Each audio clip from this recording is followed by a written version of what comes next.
ہر صبح اپنا bio data یا ریزیومے ہاتھ میں لیے ایک دفتر سے دوسرے دفتر کام کی تلاش کرتے ہوئے یہ نجم الحسن ہیں۔ نجم الحسن گزشتہ 32 سالوں سے ٹورزم انڈسٹری سے وابستہ تھے۔ ہم ادھر ادھر جا رہے ہیں نوکری ڈھونڈنے کے لیے، مگر کہیں نوکری مل نہیں رہی ہے، کم پیسوں پہ بھی نہیں مل رہی ہے۔ پریشانی ہے کہ گھر پہ ظاہر سی بات ہے پیسے چاہیے ہوتے ہیں، خرچوں کے لیے، بچوں کی تعلیم ہے، تعلیم بھی اچھی جگہ کر رہے تھے، اب ظاہر سی بات ہے فیس دینا ایک مشکل ہو گیا ہے۔ نجم الحسن پاکستان کی سیاحت کی صنعت سے تعلق رکھنے والے ان سینکڑوں پاکستانیوں میں سے ہیں جنہیں بزنس کم ہو جانے پر گزشتہ سال ان کی ملازمتوں سے فارغ کر دیا گیا تھا۔ پاکستان میں ٹورزم سیکٹر کی آمدن کا بڑا حصہ مسلم زائرین کے سعودی عرب کے سفر سے آتا ہے، جبکہ یورپ اور امریکہ محض 10% آمدنی کا باعث بنتے ہیں، لیکن وبا کی وجہ سے یہ آمدن بھی بری طرح متاثر ہوئی۔ سب سے بڑی ٹریفک جو ہوتی تھی وہ عمرے کی ٹریفک ہوتی تھی، جو کہ تقریباً 15 سے 18 لاکھ آدمی پاکستان سے عمرے کے لیے جایا کرتے تھے، اور اس وقت تک جیسے میں نے آپ کو کہا کہ ہارڈلی 2000-2500 لوگ گئے ہوں گے۔ حج پچھلے سال ہوا نہیں، اس کو بھی مائنس کر دیں، وہ یہاں سے 1,60,000 جاتے ہیں، 1,80,000، اور کوئی بھی نہیں گیا۔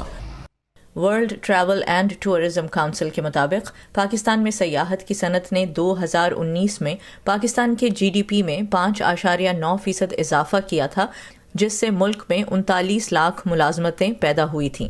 تاہم کورونا کی عالمی وبا سے جن شعبوں میں سب سے زیادہ ملازمتیں ختم ہوئیں ان میں سیاحت کا شعبہ بھی شامل ہے۔ جو لیبر فورس ہے آپ کی وہ تقریباً کوئی 6.5 کروڑ کے قریب ہے، 6 سے 6.5 کروڑ کے قریب ہے، تو اس میں سے 1 کروڑ لوگ تقریباً جو ہے وہ مزید ایڈ ہو گئے، ان امپلائمنٹ کی طرف ایڈ ہو گئے، اور جو ہے وہ امپلائمنٹ کے کم ہونے کی 2 وجوہات ہیں۔ ایک تو یہ کہ بہت ساری انڈسٹریز جو ہے وہ کام کرنا چھوڑ گئی تھیں، ٹورزم سے لے کر آپ کی ٹرانسپورٹ سے لے کر آپ کی ریسٹورینٹ انڈسٹریز ہیں، آپ کی ریٹیل، اور مطلب بہت سارے ایریاز ہیں آپ کی، جس کی وجہ سے ان امپلائمنٹ ہوئی ہے۔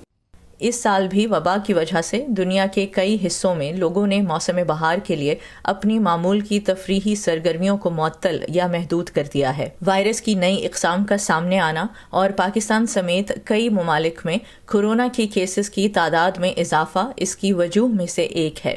اس کا مطلب یہ بھی ہے کہ گزشتہ برس کورونا سے متاثر ہونے والے ٹورزم سے وابستہ ایئر لائنز، ہوٹلز، ریسٹورانٹس اور دیگر شعبوں کے لیے اس سال بھی مشکلات میں کسی بڑی کمی کی توقع نہیں ہے۔ نخبت ملک، وائس آف امریکہ۔